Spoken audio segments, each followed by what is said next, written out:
Olá, pessoal, tudo bem? No vídeo de hoje, eu vou apresentar um pouco sobre gráfico de fluxo de processo.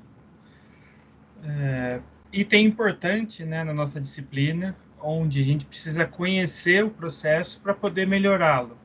E, para isso, a gente precisa usar os gráficos de fluxo, né? Então, na engenharia de produção, na engenharia de métodos, o objetivo é justamente projetar maneiras para melhorar o sistema produtivo. E tudo isso são compostos por processos, né? O conjunto de processos, que são as ações que vão transformar, né, as entradas nas saídas. E esses processos devem ser padronizados, estabelecidos, desenhados, conhecidos.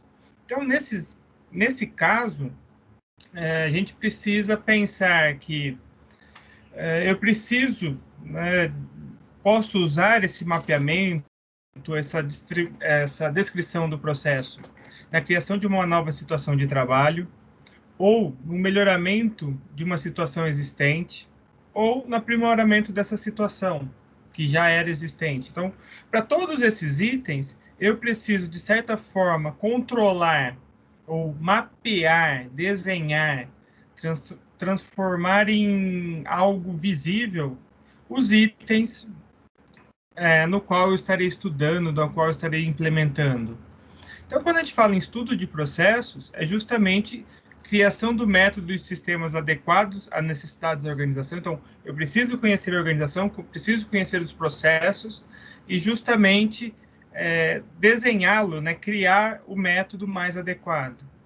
Aí, tendo o método, padronizar esse método e o sistema de trabalho, as funções executadas e tudo mais, estabelecer os tempos gastos, né, que aí vem a segunda parte, grande parte da disciplina, que é os tempos padrões, que é justamente definir quanto vai demorar para cada um dos processos serem realizados, e acompanhar e treinar, né, os trabalhadores com base nesse novo método. Então, de maneira geral, o mapeamento de processos, o desenho do processo, passa um pouco por que a gente pode chamar por gerenciamento de processos, que é mais recente, né? Tem varia um pouco de empresa para empresa, mas é para tentar diferenciar ou mudar a cultura de departamentos funcionais, departamentos estáticos, cada um cuidando da sua atividade, do seu processo. A ideia de gerenciar por processos é justamente isso. Todo mundo faz parte de uma mesma empresa, de uma mesma unidade. Então, para nortear, né, o que diferencia esse gerenciamento por processos, a gente tem o mapeamento dos requisitos e os indicadores de desempenho, o consenso desses direcionadores, qual é o melhor a ser utilizado, novas descrições de atividades e clareza nos canais de comunicação. Então, algum desses itens é extremamente importante para gerenciar por processos. Então, a ideia é justamente ter os objetivos estratégicos, conhecer o objetivo estratégico, para assim poder saber quais métodos adotar, qual é a estrutura da organização, quais são os processos relacionados que eu posso trabalhar em conjunto, e, por fim, os processos prioritários. Então, é saber aqueles que eu tenho que ter uma maior decisão, que posso ter um maior retorno financeiro, uma maior satisfação do meu cliente, facilidade ou a ligação com o direcionamento estratégico. Então, de certa forma, identificar e selecionar quais os processos são necessários. Exemplificando, entrando um pouco na área de qualidade, um dos processos poderia ser metodologias orientadas para a melhoria da qualidade de processo. Então, dentro desses processos de melhoria da qualidade, eu poderia ter metodologias estatísticas e organizacionais. Então, poderia aplicar um FEMEA, um CEP, para obter os melhores indicadores, acompanhar esses indicadores, esses processos. Por outro lado, eu poderia usar um MASP ou um diagrama causa-efeito, desdobrar as diretrizes e o próprio gerenciamento dos processos para organizar, vamos dizer assim, gerenciar de uma melhor maneira a organização como um todo.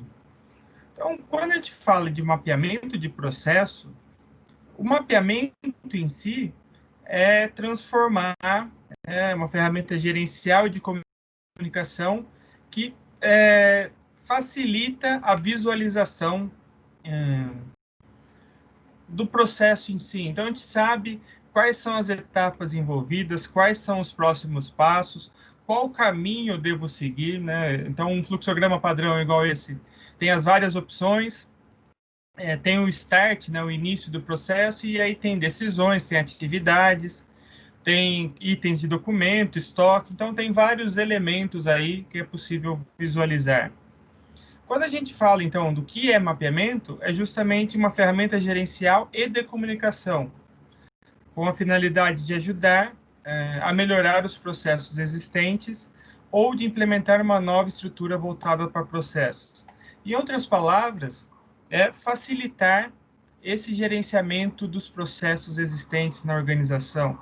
Mapear é conhecer a fundo o processo produtivo de uma organização, o processo de maior valor para uma organização, aquilo que vai trazer o melhor retorno. Então, justamente por isso a ideia de mapear. E aí, o como mapear, a gente pode voltar um pouco lá atrás num CIPOC, onde todo o processo vai ter uma entrada, essa entrada vai receber itens de uma fase anterior, podendo ser um fornecedor interno, podendo ser um processo, um departamento, fornecedor externo. Então, é aquilo que vai dar entrada. Nesse processo, eu vou mapear, entre outros itens, procedimentos, indicadores, equipamentos, recursos humanos, ou seja, tudo aquilo que, de certa forma, atua dentro do processo. E isso vai gerar uma saída que vai levar para a próxima fase, né, que seria um cliente interno, algum processo, algum departamento, algum cliente externo, dependendo a posicionamento do processo. Então, quando a gente fala em mapeamento, a gente precisa coletar informações. E para isso, eu posso usar entrevistas, questionários, reuniões, usar observação, anotar, né, os procedimentos que são adotados, transcrever, né, aquele conhecimento explícito para um conhecimento mais implícito, desenhado, documentado, análise da documentação, análise do sistema. Então, a princípio, eu preciso dos dados para poder mapear o meu processo. E quando a gente fala desses dados, a gente pode modelar os processos com diversas formas. A gente pode pensar quantas variáveis, sendo quantitativa ou qualitativa. Então, quantitativa, tempo, distância, dinheiro, frequência. Qualitativas, as relações de procedência, localização, a interligação. Então, é uma forma ou algumas informações que eu posso ter no meu mapeamento. Eu posso pensar quanto ao objeto do estudo, então pode ser a homem, a máquina, materiais, informações, ou a ligação entre esses itens. Eu posso pensar quanto ao tipo do projeto, então, ciclo de fabricação, arranjo físico, trabalho em equipe, máquinas automatizadas, movimento dos operadores. Então, qual vai ser o projeto, né, que estará sendo desenvolvido, estará buscando a melhoria? E também posso usar quanto ao uso administrativo. Então, modelo para tomada de decisões, modelo para planejar, modelo para de controle. E tudo isso, essas informações entram no meu mapeamento de processo. Então, entre vários benefícios, a gente pode listar essa questão visual, identificar os fluxos, seja de material, de pessoas, de materiais, identificar aquele processo que agrega valor, aquele que não agrega tanto, e aí ir melhorando com o passar, né, com o desenvolvimento dos ciclos de melhoria, das etapas de melhoria. Então, quando a gente falar de mapeamento, nos próximos vídeos, a gente vai abordar um pouco desses elementos, né? O fluxograma de processo, uma tabela de interrelacionamento, um diagrama de atividade simultânea, né? Diagrama homem-máquina, ou uma ficha de caracterização da tarefa. Todos esses elementos são formas de mapear o meu processo. Então, falando no primeiro fluxograma do processo, talvez é o mais usual, é o mais comum a gente visualizar, que é justamente a representação gráfica, né, esquemática e gráfica do que eu estou fazendo, do que o processo deve ser feito, como deve ser feito. Então, existem símbolos padronizados, existem elementos, sequências que eu devo seguir. Então, como eu comentei, essa representação esquemática, reproduzir através da sequência de atividades aquilo que realmente acontece, né? Então, quais são os fluxos, quais são os movimentos, quais são as atividades. Então, registra, nesse caso, um fluxograma de processo, exclusivamente as sequências fixas e constantes de trabalho. Então, a função desse fluxograma é justamente analisar e formular um problema a partir dessa análise. Conhecer o desenho, né, dos processos e como eles estão desenvolvidos.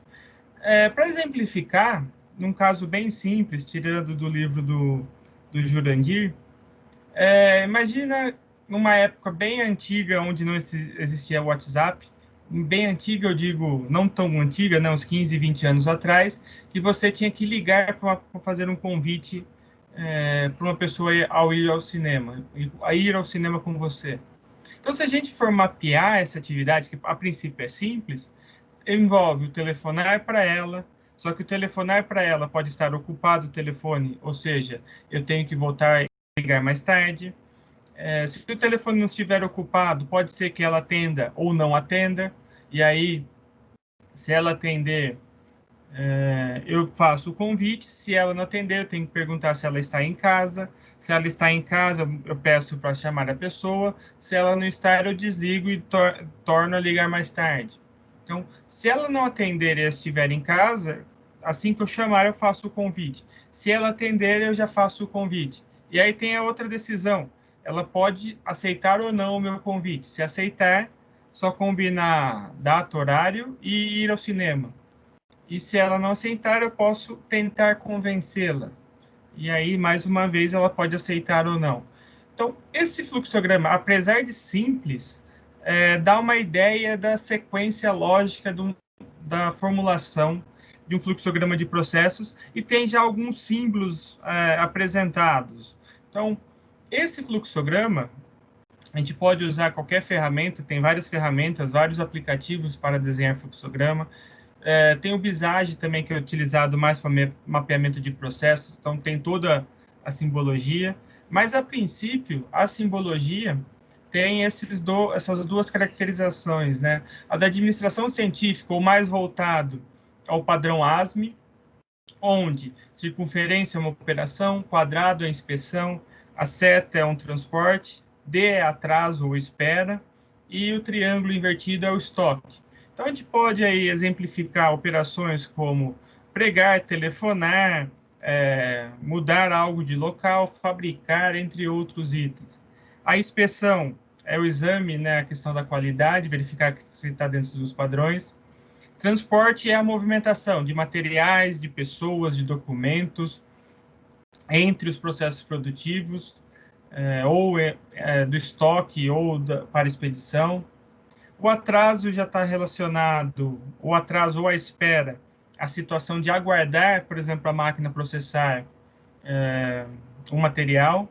E o armazenamento é o estoque, né? É guardar as opções. Então, quando a gente fala do modelo ASME, a gente usa esses 5 símbolos da administração científica, né? Os 5 símbolos à esquerda.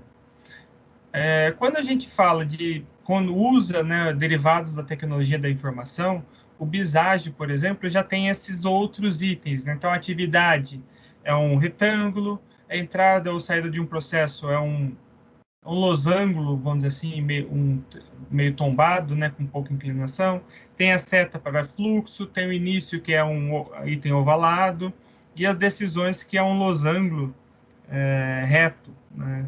Então, é importante saber qual simbologia usar, explicar isso, vamos dizer assim, a quem for de interesse a utilização desses símbolos, desse fluxograma, e usar padrões, né? Seja por um aplicativo, seja por um software, seja aquilo que for utilizado. Então, as etapas de construção, primeiro eu preciso detalhar a abrangência, né? O nível de abrangência ou o grau de detalhamento do curso. Feito isso, eu defino o objeto do estudo, ou seja, eu vou analisar o fluxo dos itens desse objeto, aquilo que eu escolhi dentro do meu processo. Escolher lá pontos bem definidos e de fácil identificação, ou seja, os elementos que ocorrem e que eu consigo, né, cobrir todo o processo.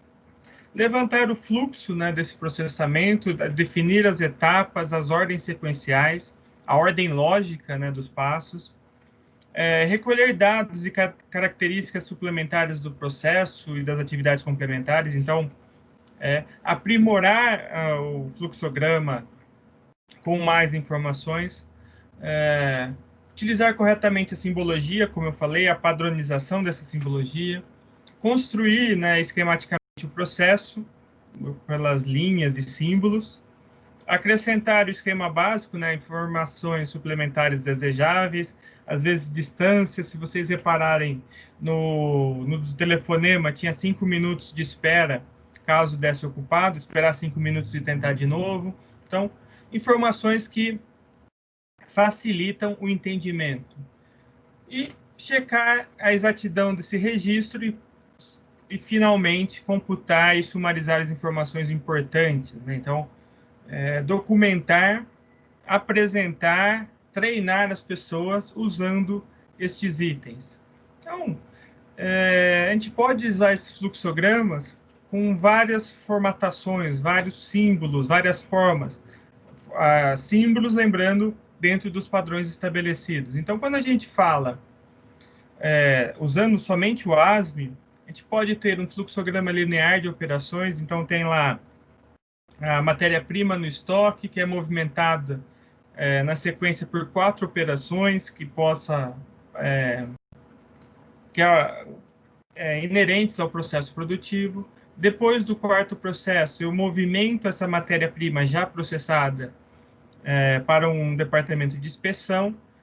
Depois de inspecionada, eu movimento ela para o estoque de produtos acabados ou a expedição. Então, tem toda essa representação.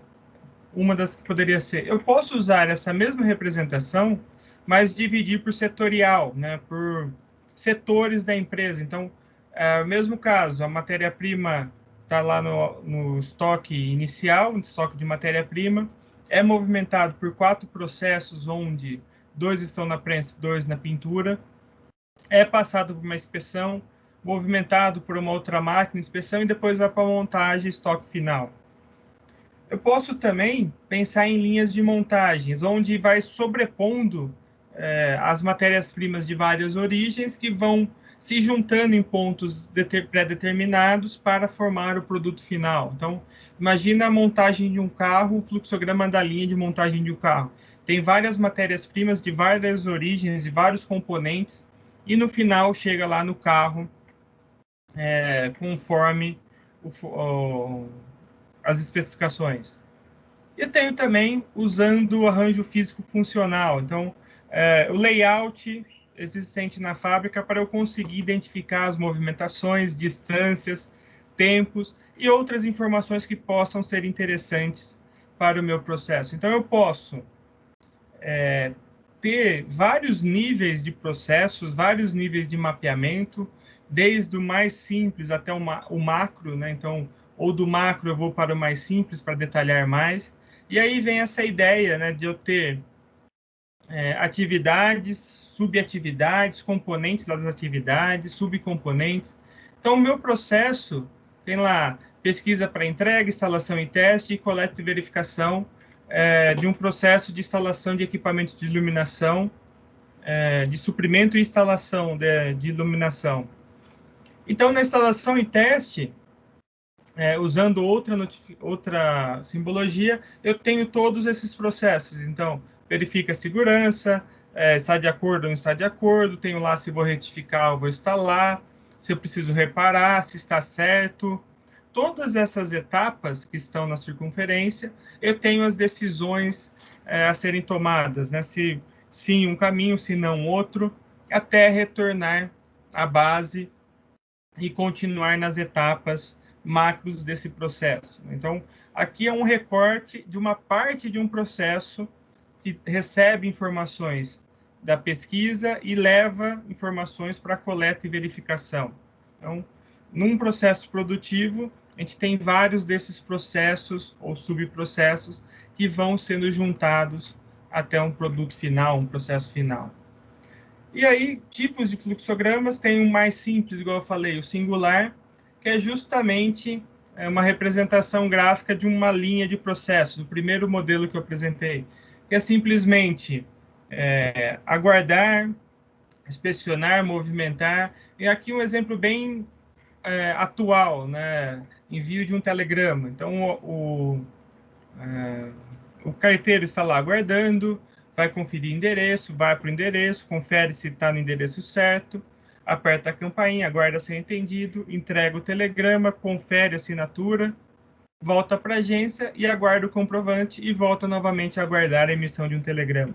Então, de maneira geral, eu tenho o fluxo dessa atividade, emissão de telegrama. Essas são as etapas de atividades a serem desenvolvidas. Eu posso traduzir